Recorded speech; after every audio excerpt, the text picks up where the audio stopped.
Assalamualaikum Assalamualaikum warahmatullahi wabarakatuh. Kali ini kita akan membahas tentang ilmu hayat. Oke, ini bentar. Ilmu hayat adalah kajian tentang kehidupan dan organisme hidup, termasuk struktur, fungsi, pertumbuhan, evolusi, persebaran, dan taksonominya. 2. Subdisiplin ilmu hayat didefinisikan berdasarkan skala organisme yang dipelajari, jenis organisme yang dipelajari, dan metode yang digunakan untuk mempelajarinya. Terus, subdisiplin ilmu hayat yang pertama adalah biokimia, yang kedua biomolekuler, terus biotani, biologi seluler, fisiologi, biologi evolusioner. Biokimia adalah segala sesuatu yang mempelajari tentang bahan-bahan kimia.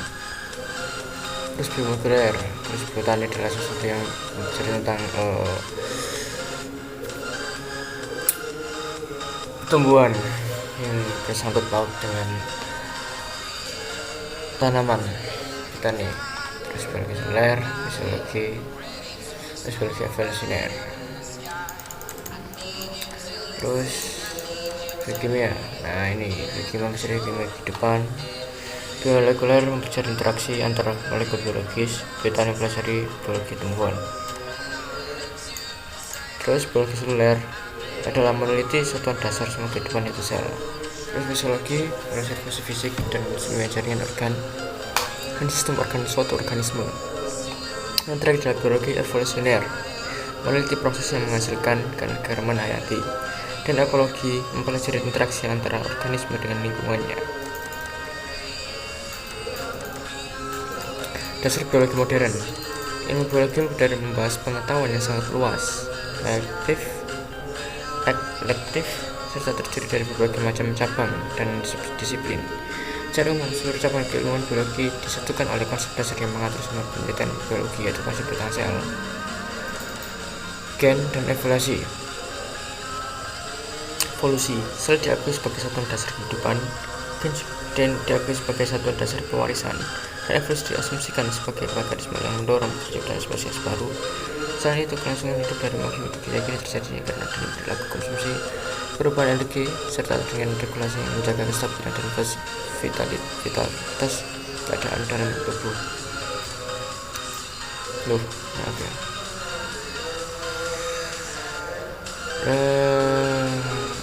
Dari mana tadi?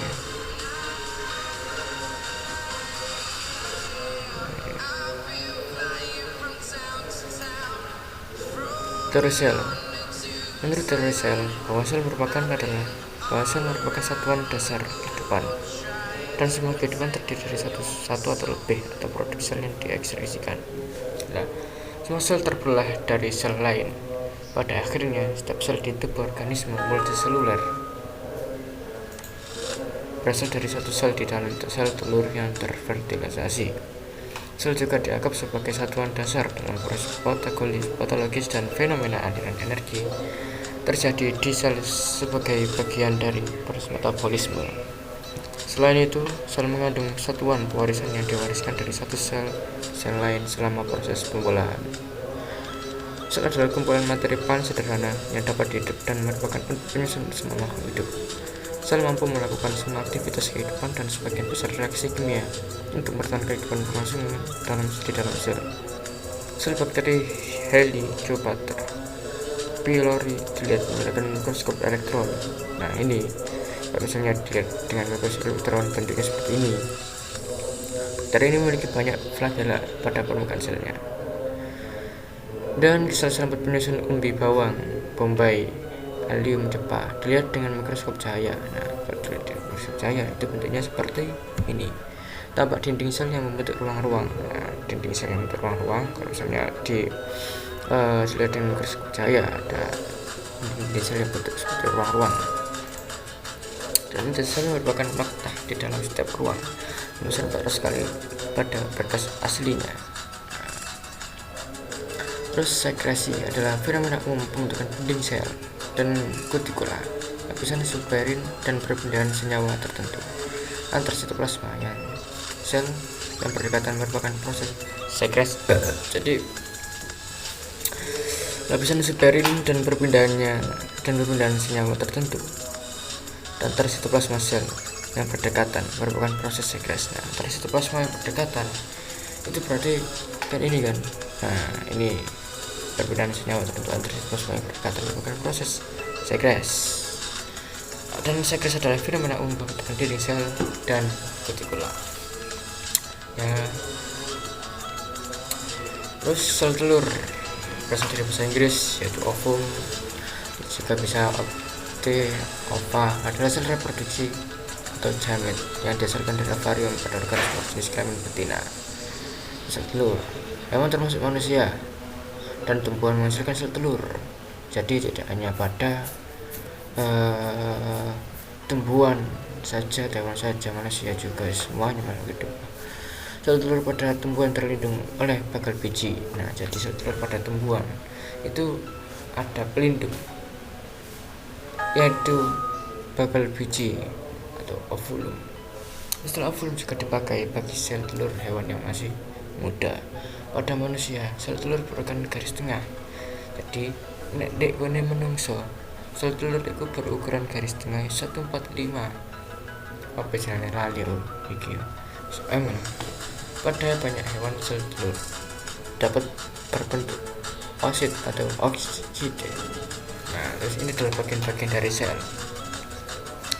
Pertama, mitokondria, terus kromosom nukleus, ini vakuola, sitoplasma, ini endoplasma kasar, lisosom, badan Golgi, terus membran sel.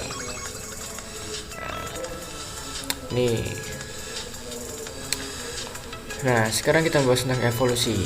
Salah satu konsep penting dalam medium height adalah konsep bahwa kehidupan berubah melalui mekanisme evolusi, dan bahwa semua organisme punya nenek moyang bersama. Jadi setiap organisme mesti punya nenek moyang.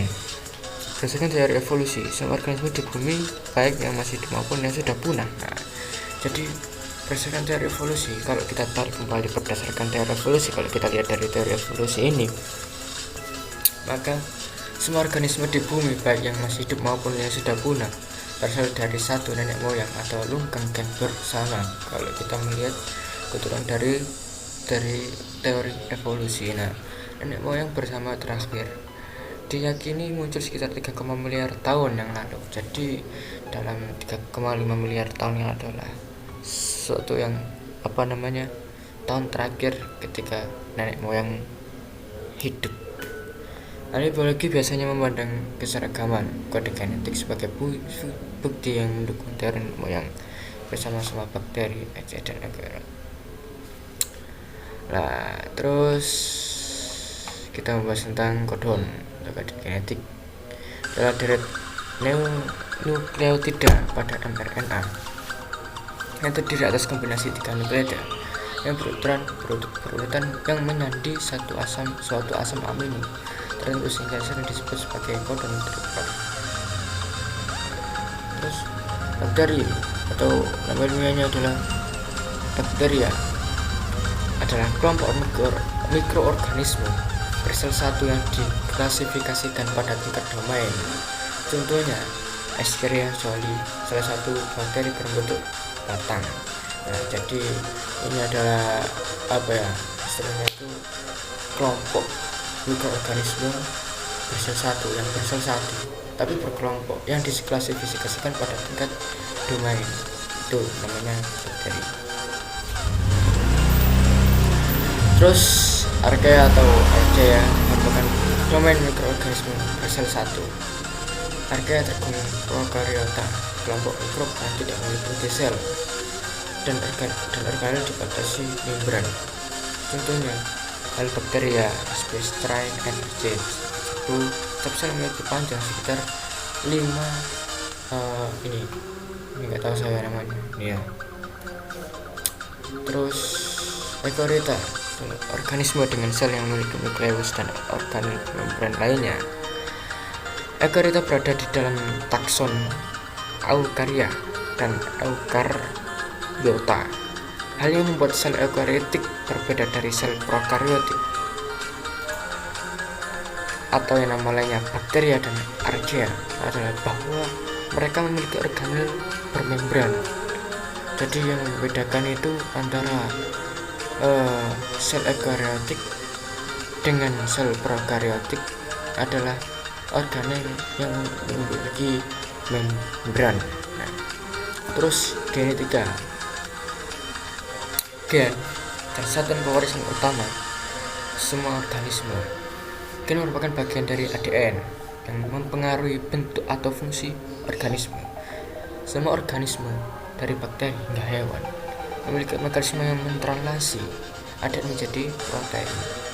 Sel mentranskripsi ADN sebagai asam ribonukleat atau ARN. Nah, jadi sel itu mentranskripsi ADN menjadi asam ribonukleat atau ARN, dan ribosom kemudian mentranslasi ARN menjadi protein. Nah, sebuah rangkaian asam amino kode translasi semua organisme pada dasarnya sama.